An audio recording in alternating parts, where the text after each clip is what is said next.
सबसे हमारा पहला अचीवमेंट तो आप ये देखेंगे कि इस विचारधारा को हमने ग्रास रूट तक दबाव बामसेप के माध्यम से, जो ब्राह्मणिकल सोसाइटी है उनके ऊपर इतना ज़्यादा दबाव है कि आज मजबूरन उनको शेड्यूल ट्राइब, शेड्यूल कास्ट और अदर बैकवर्ड क्लासेस के लोगों को चीफ मिनिस्टर और डिप्टी चीफ मिनिस्टर इसकी हम बात करते हैं सीधे सीधे। 100 साल होने वाले हैं उसके। और उसने अपने 100 साल में एक बड़ी चीजें हासिल की है।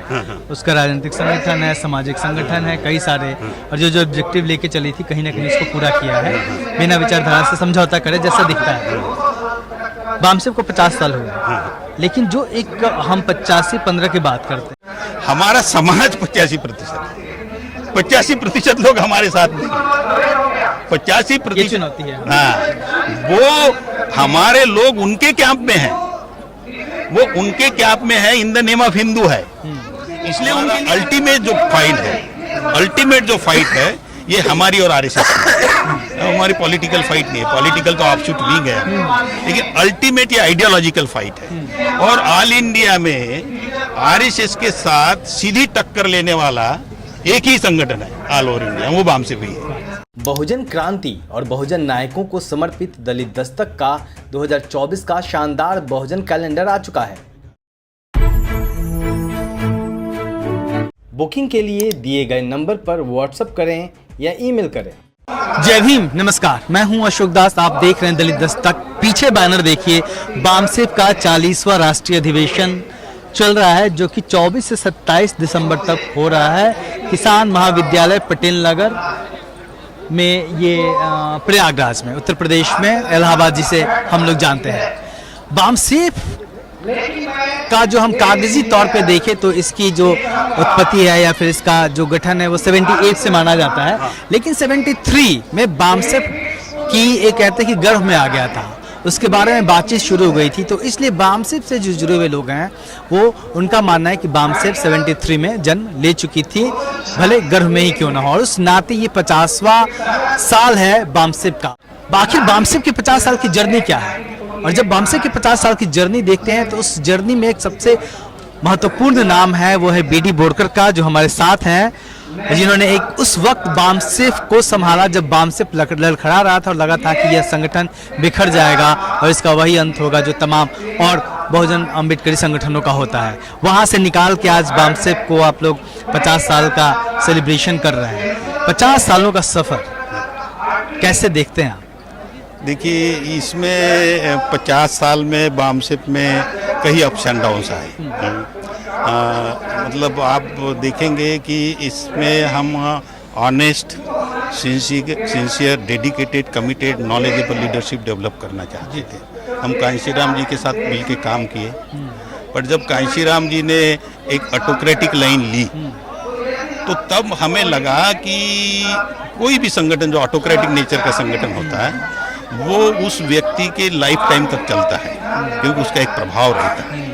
और मुझे लगा कि, और हम लोगों को लगा कि इस आंदोलन को हम अपने मुकाम तक अगर ले जाना चाहते हैं तो फिर ये जब तक इसको डेमोक्रेटिक नहीं बनाएंगे और निरंतर इसमें ज़्यादा से ज़्यादा समाज को जोड़ने का काम नहीं करेंगे तो फिर हम सक्सेसफुल नहीं हो सकते अपने आंदोलन में।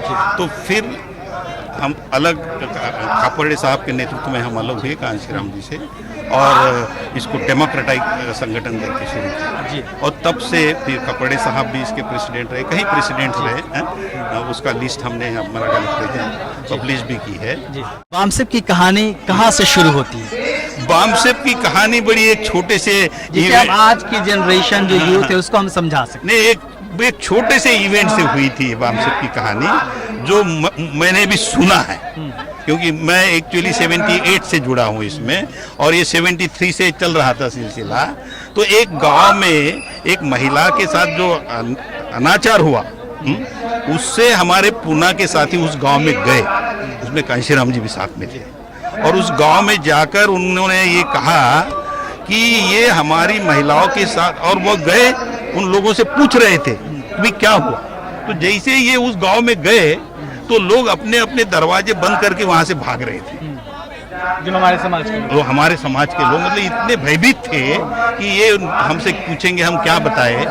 तो फिर वहां से ये लोग गए तो भाग गए तो एक बुजुर्ग आदमी सामने आया और उससे पूछा कि भाई ये ऐसे क्यों कर रहे हैं जब यहाँ अन्याय अत्याचार हो रहा है, हम पूना से यहाँ आए हैं, आपका साथ सहयोग करने चाहते हैं, आपका हौसला बढ़ाना चाहते हैं, तो ऐसा क्यों कर रहे हैं।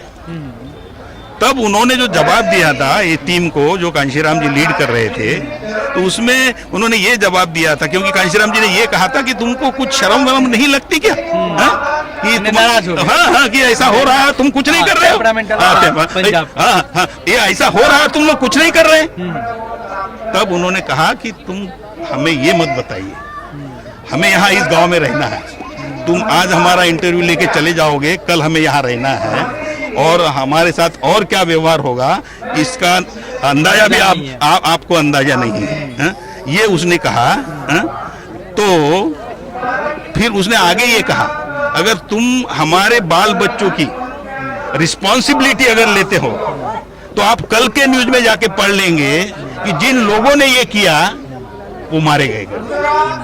मतलब वो बुजुर्ग आदमी ने इतने गुस्से में, हाँ वो भी गुस्से में था और एक वो जो मजबूरी होती है सह लेने, तो उसने जब ये कहा तब कांशीराम जी को ये लगा कि ये मामला एक और दो अन्याय अत्याचार का नहीं है, ये मामला है पूरे इंडिया में ये हो रहा है, इसलिए ऑल इंडिया का संगठन बनाना चाहिए।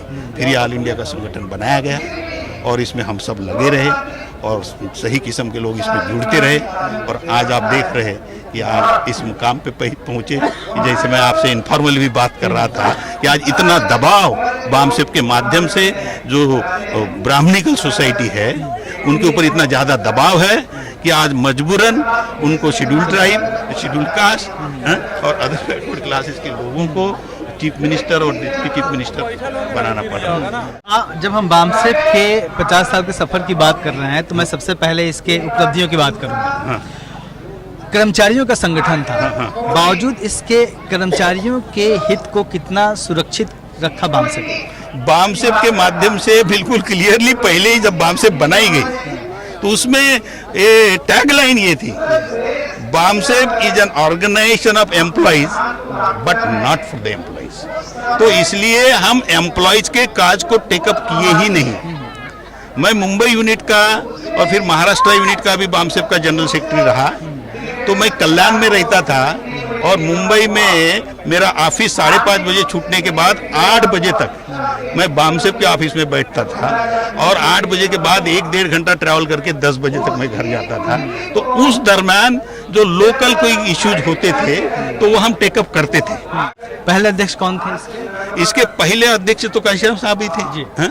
उसके बाद कांशीराम साहब रहे कंटिन्यूअसली, वो कंटिन्यूअसली 1984 तक रहे, फिर पार्टी बनी, फिर हम उनके साथ काम किए पार्टी में भी, ऑफ कोर्स वो हम पीछे रह के काम किए और फिर 1986 में हम अलग हो गए। एक कोई ऐसी उन्होंने राजनीतिक आंदोलन को उन्होंने बोला कि हाँ भाई चलना चाहिए, ये बहुत जरूरी है, क्योंकि उन्होंने ही इसको बनाया था। तो वो तो फिर वो बहुत अभी उनके बारे में कुछ ज्यादा बोलना भी ठीक नहीं है। हमारे बुजुर्ग रहे, हमारे सीनियर रहे, मतलब माननीय कांशीराम राजनीतिक आंदोलन की तरफ बढ़ गए, तो हम लोग बामसेप के आंदोलन के साथ ठहर गए। हाँ बिल्कुल, इसको ऐसे कह सकते हैं। बिल्कुल बिल्कुल ऐसे ही हुआ और हम खापर्डे साहब के नेतृत्व में 1986 में अलग हुए और फिर खापर्डे साहब भी नहीं बने उस वक्त, क्योंकि कांशीराम साहब ने हमारे ऊपर मतलब एक गलत लांछन भी लगाया कि हमको कांग्रेस ने खरीद लिया करके। तो हमने बोला वो ठीक है, वो उनको कहने दीजिए, क्योंकि हम क्या है हमें पता है। तो फिर जल्ली साहब रहे, उसके बाद प्रेसिडेंट तेजिंदर सिंह जल्ली साहब रहे और फिर उसके बाद फिर और भी मतलब कहीं अप्स एंड डाउन्स आए। 91-92 में भी मतलब जल्ली साहब से भी कुछ ऐसी स्थिति बनी कि फिर वो हमसे अलग हो गए और फिर 2003 में भी फिर ये स्थिति बनी मेशराम के साथ और फिर 2003 में फिर मुझ पर ये रिस्पॉन्सिबिलिटी है जो मैंने आपको पहले बताया। तमाम नाम ही है, एक आदमी कई लोग ये कहते हैं जो बामसेप 85-15 की बात करता है वो बामसेप खुद ही कई टुकड़ों में बटा हुआ, फिर वो लोग भी तो अलग अलग टुकड़ों में अलग अलग जगह पे, ऐसे नेशनल कन्वेंशन अलग अलग जगहों पे होता रहता है। आप लोग यहाँ कर रहे हैं, कुछ लखनऊ में हो रहा है, कुछ नागपुर में, तो ये बामसेप के भीतर कितनी बड़ी चुनौती है? यही तो सबसे बड़ी चुनौती है। आप ये देखिए, हमने ये समझना चाहिए कि हम जो एलिमेंट संगठन में ड्रॉ कर रहे, ला रहे, ये रॉ एलिमेंट है भाई। उनके सभी के कैरेक्टर, उनका कमिटमेंट लेवल, उनकी ऑनेस्टी, उनकी सिंसियरिटी, वो जिस दिन वो आते हैं उस दिन तो टेस्ट नहीं होती, वो तो प्रोसेस में टेस्ट होती है। और प्रोसेस में ऐसी जब स्थिति आती है और तब पता चलता है कि वो व्यक्ति ऑब्जेक्टिव के प्रति कितना सिंसियर है, कितना ऑनेस्ट है। और जो अगर नहीं है तो उसका क्या होना चाहिए किसी भी ऑर्गेनाइजेशन में। जो अगर कोई ऑर्गेनाइजेशन के ऑब्जेक्टिव के प्रति ऑनेस्ट और सिंसियर नहीं है, उस ऑर्गेनाइजेशन के मेजॉरिटी सदस्य, एक डेमोक्रेटिक ऑर्गेनाइजेशन के मेजॉरिटी सदस्य अगर इस ओपिनियन के बनते हैं कि XYZ व्यक्ति इस ऑर्गेनाइजेशन के ऑब्जेक्टिव के प्रति कमिटेड और सिंसियर नहीं है, तो वो फॉर्मल ऑर्गेनाइजेशन हो या इनफॉर्मल ऑर्गेनाइजेशन, उस व्यक्ति की उस संगठन में जगह नहीं रह सकती, नहीं रहनी चाहिए। और ऐसे व्यक्ति फिर वो बाहर उनको निकालना पड़ता है। अब होता यह है कि इस समाज में काफ़ी लोग जो है एम्बिशियस है, वो बहुत जल्दी कुछ बनना चाहते हैं और अपने इर्द गिर्द औरा खड़ा करना चाहते हैं। तो इस प्रक्रिया में फिर उसको आपने निकाल दिया तो उसका क्या है, वो कुछ भी नहीं है ना।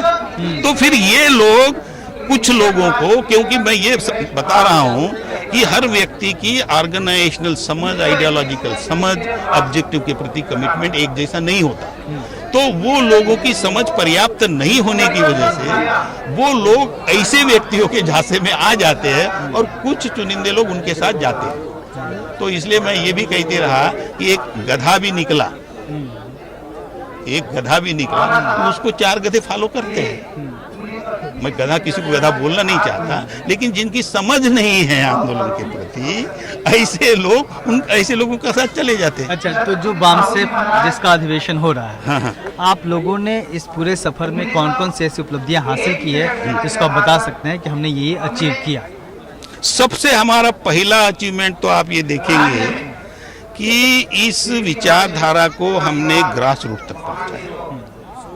मतलब आज जैसे बामसेफ के प्रेसिडेंट में, मैं तो अभी पार्टी में हूँ, लेकिन बामसेफ के प्रेसिडेंट ने इनॉग्रल सेशन में ये स्टेटमेंट दिया है कि हम आज 210 जिलों में, तो ये 220 जिलों में अपने आप तो गई नहीं, और ये विचारधारा उन लोगों में पहुंचाई। एक तो ये है। दूसरा जो है कि 1992 ऑनवर्ड हमने, क्योंकि बाबा साहब ने ये लिखा कि जब तक कास्ट है समस्या है, कास्ट को डिस्ट्रॉय करना चाहिए। तो कास्ट आइडेंटिटी को डिस्ट्रॉय करना है तो समाज में अल्टरनेटिव आइडेंटिटी देना चाहिए। तो बामसेफ के माध्यम से हमने अल्टरनेटिव आइडेंटिटी दी, मूल निवासी आइडेंटिटी।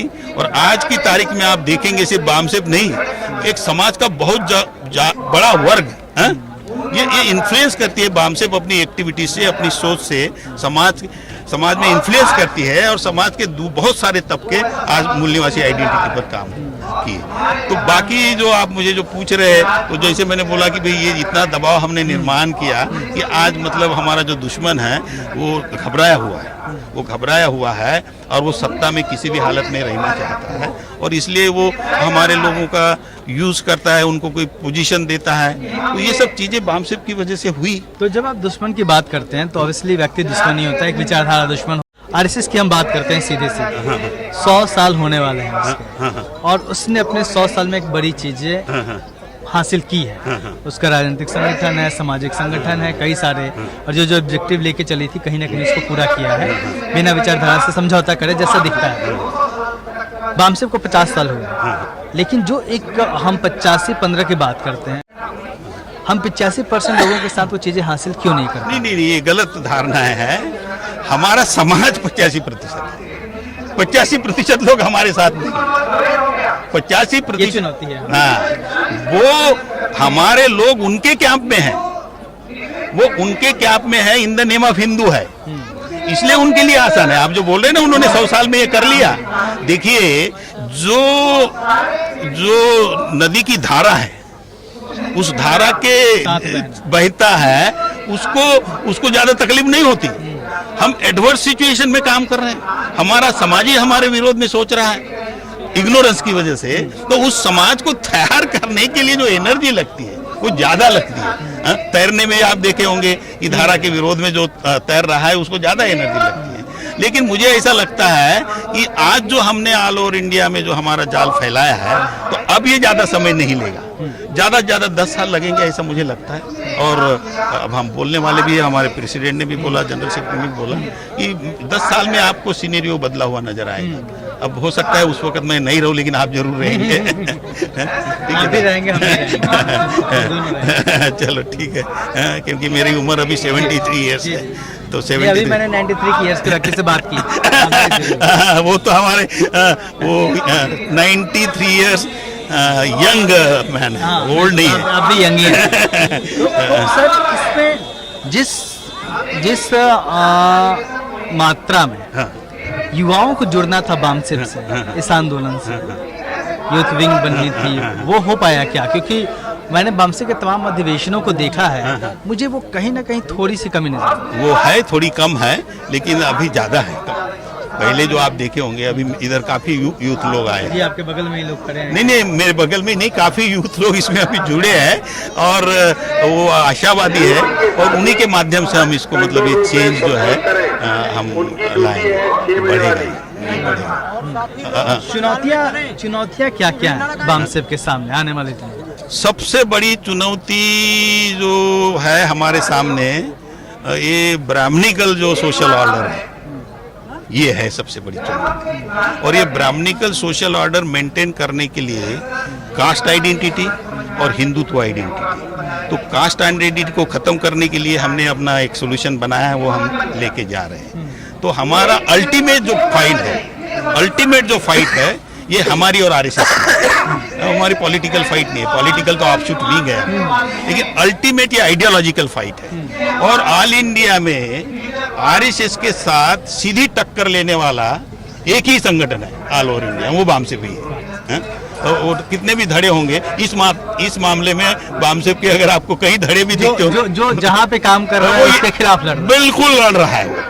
ये अलग होके भी एक लड़ाई है। हाँ, तो ये लड़ाई है, तो उससे क्या है कि ये फाइट बढ़ती है। भाई अब मेरा रीच 2200 जिलों में है, तो उनका और 50 में, किसी का 60 में होगा, इन एडिशन टू विचारधारा पहुंच रही है। बिल्कुल, ये विचारधारा पहुंच रही है, और समाज इस चीज को समझ रहा है। और बाबा साहब के जो कोट है इस संदर्भ में, कास्ट क्या है, हिंदुत्व क्या है, हिंदू राज आएगा तो क्या होने वाला है, और हमने अपनी पूरी ताकत लगा कि उसको खत्म कर देना चाहिए, वो पार्टीशन ऑफ इंडिया में बाबा साहब ने लिखी। ये सब चीजें हमने लोगों को अधिवेशनों के माध्यम से समझा रहे हैं, और उनको लिटरेचर दे रहे हैं, लिटरेचर क्रिएट कर रहे हैं। तो इसके माध्यम से हमारा ये जो समाज है, बहुत जल्दी आने वाले 10 साल में, मैंने बताया कि 10 साल में मुझे ऐसा लगता है कि हम आरएसएस को परास्त करेंगे। जी सर, आपने कहा कि हमारे लोग उधर खड़े हैं, ये सबसे बड़ी चुनौती है। उस चुनौती से बामसेप कैसे निपटेगी कि उधर जो लोग हमारे लोग खड़े हैं, उनका झंडा ढो रहे हैं, उनको अपने पाले में कैसे लेके आए? नहीं, वो दो तरह के लोग हैं इसमें, 2 तरह के लोग हैं। जो उनके पाले में जो है वो हमारे काम के लोग नहीं है, क्योंकि वो जो वहां है वो उनके सेल्फ इंटरेस्ट में वहां है, और दूसरे जो लोग उनके पाले में है वो इग्नोरेंस की वजह से है। तो हम जो इग्नोरेंस की वजह से हमारे दुश्मन के पाले में है, उनको हम समझा रहे और वो समझ रहे। और मैं आपको बता दूं, मैं गुजरात में 1990 में असिस्टेंट कमिश्नर करके लगा था कंडलापुर में, और बड़ौदा में हमारे कुछ कार्यकर्ता थे, वो खुद बताए कि सर हम आरएसएस में काम करते थे, वो बाद में हमारे साथ जुड़ गए। तो ये हो रहा है, ये जगह जगह हो रहा है। आरएसएस के साथ जो इग्नोरेंटली हमारे समाज के लोग जुड़े हैं, वो हम उनको इधर ला रहे हैं। और वो जो होता है वो ज्यादा एग्रेसिवली लड़ता है, क्योंकि उसको लगता है कि मुझे चीट किया गया। तो वो हम जितनी ताकत से लड़ रहे हैं, उससे ज्यादा ताकत से वो फोर्स से लड़ता है। तो इसलिए वो फिर बाकी समय उसको ऐसा लगता है कि मैंने वहां अपना इतना समय लगा दिया, मेरा समय खराब हो गया, अब मैं ऐसा। तो इसलिए मैं बोल रहा हूँ कि ये बहुत जल्दी होगा, 10 साल का समय। लक्ष्य क्या है आने वाले दिनों में? हमारा लक्ष्य है इस देश को भारत के संविधान के तहत जो समाज बाबा साहब ने अपेक्षा की थी कि एक ऐसा समाज, एक डेमोक्रेटिक सोसाइटी हो जिसमें समता हो, स्वतंत्रता हो, बंधुता हो, न्याय हो, ऐसा समाज निर्माण करना चाहिए। तो बामसेफ ने लिख के रखा है कि बामसेफ का ऑब्जेक्टिव कोई दूसरा तीसरा ऑब्जेक्टिव नहीं है। जो बाबा साहब ने जो अपने आंदोलन का ऑब्जेक्टिव बनाया था वही बामसेफ का ऑब्जेक्टिव लिखा है। बामसेफ के बुकलेट में लिखा है। आज के वक्त में ये कहीं ना कहीं सबसे बड़ा एजेंडा है। यही एजेंडा है, यही एजेंडा है। फिर इसके लिए हमें पावर स्ट्रक्चर में जाना पड़ेगा, इकोनॉमिक एक्टिविटीज करनी पड़ेगी, कई चीजें करनी पड़ेगी, वो हम करेंगे। लेकिन अल्टीमेटली एक ऐसा समाज निर्माण करना चाहते हैं। और ब्राह्मणों को हम सिर्फ बता देना चाहते हैं कि तुम जो है भाई बाहर के हो, मेरे घर में आए हो। मैं बताऊं आपको अशोक, मैं अपने घर में जब चाय पीता हूं ना तो कुर्सी पे बैठता हूं, टेबल सामने रखा रहता है और टेबल के ऊपर पैर रखता हूं और फिर चाय पीता हूं। लेकिन अशोक, अगर मैं आपके घर में आया तो कैसे चाय पीऊंगा? आपके घर का जो रीति रिवाज है वैसे पीऊंगा ना।